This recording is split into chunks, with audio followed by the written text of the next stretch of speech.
This is Francis Ford Coppola. I encountered Shahnameh, the Epic of Kings, several years ago, and read it hungrily immediately.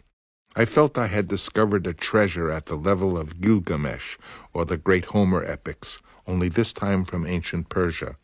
These tales were composed in its present form in about the 11th century by the Persian poet Ferdowsi, and happily fulfilled my expectations with stories and names of great kings I was not actually unfamiliar with, having remembered their mention in the Rubaiyat of Omar Khayyam, which I knew by heart for the purpose of reciting to the young high school girls I wanted to know. And shall take Jamshid and Kaikobad away. Well, let it take them. What have we to do with Kaikobad the Great or Kaikoshu? But now I was reading the actual stories and found myself fascinated.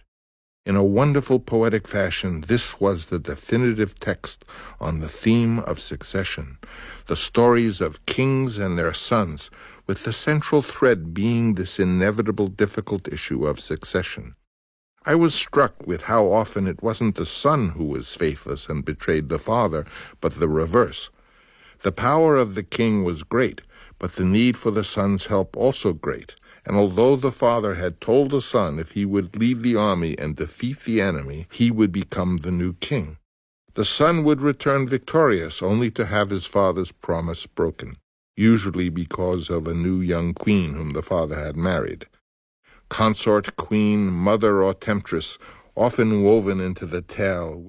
Years later, I saw an extraordinary and imaginative production of Shahnameh with shadow puppets and extraordinary images by the young artist Hamid Rahmanian, and realized how powerful these stories were, from the many kings to the fantastic Zal and Rustam, the great hero of this epic. Rustam, Superman coming from beyond the ages, always recalled by the kings of Persia to save their kingdoms. Rustam sires a great hero as his son, and though dearly beloved, accidentally kills him in a battle, and then in the great chapter 15 is challenged by Esfandiar, who is ultimately defeated in battle until Rustam himself is killed at the end of the epic by stealth and trickery.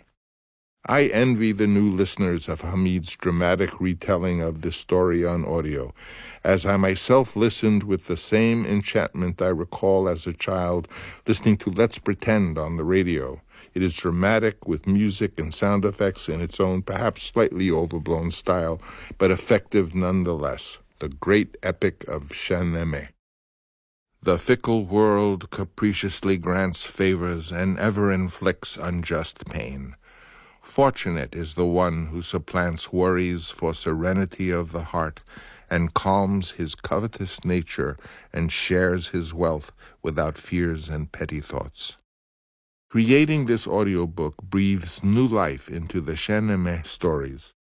It is an immersive experience, making these ancient tales tangible for those who are new to these incredible heroics, and a delight for those already familiar with the poem.